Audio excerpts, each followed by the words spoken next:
Assalamualaikum, apa kabar teman-teman semuanya? Semoga kalian sehat selalu. Terima kasih sudah klik video ini. Ella ucapin selamat datang, semoga teman-teman enjoy tonton videonya. Sebelumnya Ella berharap untuk teman-teman jangan lupa untuk support channel ini dengan cara klik tombol subscribe-nya dan di-share ke sosial media teman-teman lainnya agar kita bisa belajar bersama. Terima kasih.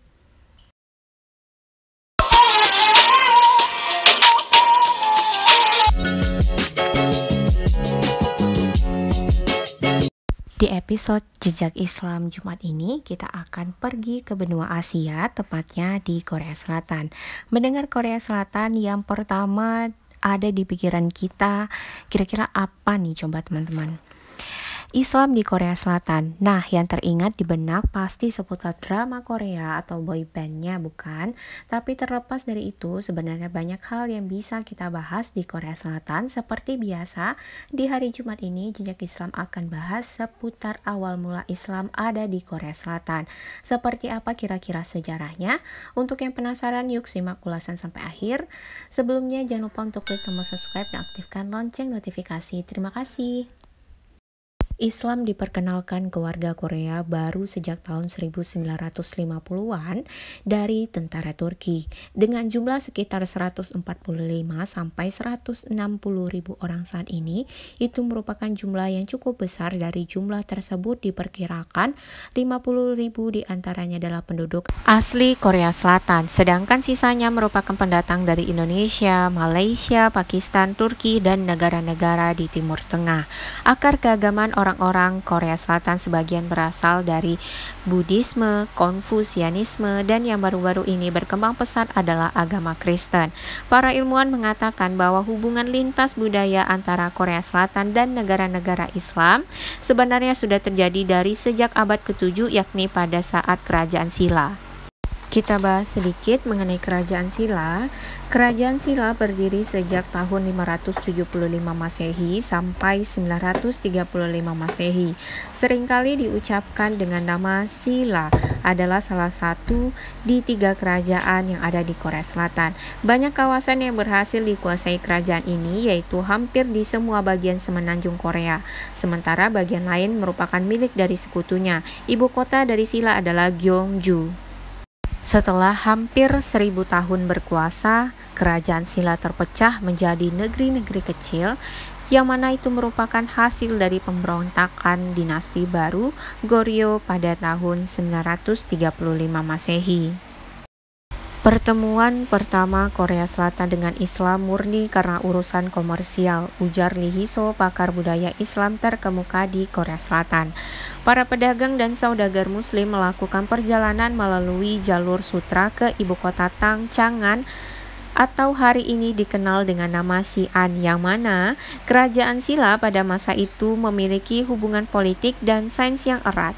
Hubungan komersial antara keduanya akhirnya berkembang ke berbagai aspek, mulai dari budaya, seni, sains, dan teknologi. Keberadaan dinasti Joseon. Selama berabad-abad, Korea Selatan dikuasai oleh dinasti Joseon. Korea Selatan mengalami kemajuan dalam segala bidang. Sayangnya, kerajaan Joseon menutup akses masyarakatnya dari pengaruh negara asing yang membuat pengaruh Islam lenyap pada masa itu. Dinasti Joseon sendiri didirikan oleh Hee Song-gi yang diangkat dengan bergelar Raja Taejo. Ia adalah seorang anggota Kianyi atau Lee dari Jeonjo yang melakukan kudeta terhadap Raja Wu dari dinasti Goryeo. Hee Song-gi sendiri terkenal sebagai ahli militer cerdik dalam memimpin perang terhadap bajak laut Jepang yang mengganggu di perairan Korea kala itu. Ia jugalah yang telah memindahkan ibu kota dari Gaegyeong atau kini Gaesong ke Hanseong atau kini dikenal dengan nama Seoul dan mendirikan Istana Gyeongbok tahun 1934. Invasi Jepang. Kejayaan dinasti Joseon berakhir pada tahun 1910 setelah adanya invasi dari negara Jepang. Tentara Turki. tahun 1950-an, Korea Selatan dan Korea Utara mengalami perang besar. Kedatangan tentara Turki untuk membantu negara Korea Selatan membuat agama Islam dapat mulai berkembang dan diterima dengan dakwah dari tentara Turki. Sejak tahun itulah sudah terdapat sekitar 35.000 Muslim di Korea Selatan.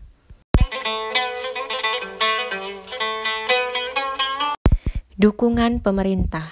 1970-an, pemerintah menghibahkan sebidang tanah di daerah Itaewon, Korea Selatan untuk dijadikan masjid.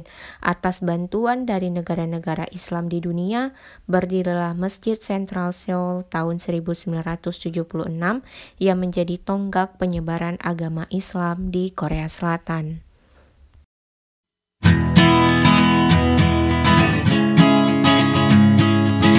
Nah, itu dia teman-teman jejak bersejarah Islam di Korea Selatan yang udah Ella rangkum singkat dan padat.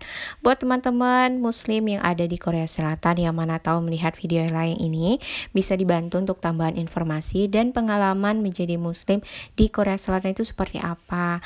Nah, teman-teman kalau mau share bisa langsung tulis di kolom komentar biar kita bisa belajar bersama. Nah, untuk saran informasi tambahan langsung aja ya tulis di kolom komentar. Matur nuwun sangat. Semoga di episode Story by Ella hari ini Ella bisa memberi informasi yang ikut menambah pengetahuan teman-teman semuanya. Jangan lupa untuk terus support channel ini dengan cara klik tombol subscribe dan aktifkan lonceng notifikasi. Di-share juga ya ke sosial media teman-teman lainnya. Kalau teman-teman suka dibantu klik tombol like-nya. Nah, sampai jumpa di hari Jumat depan di Jejak Islam negara berikutnya. Bismillah, assalamualaikum. See you next time teman-teman. Jangan lupa ya di hari Sabtu Ella bakal upload mengenai video resep-resep memasak yang simple. Nah, pokoknya jangan lupa di subscribe. Terima kasih. 나의 가슴 속에 그대 나는 비추는 쌀인가 봐요. 아픈 상처까지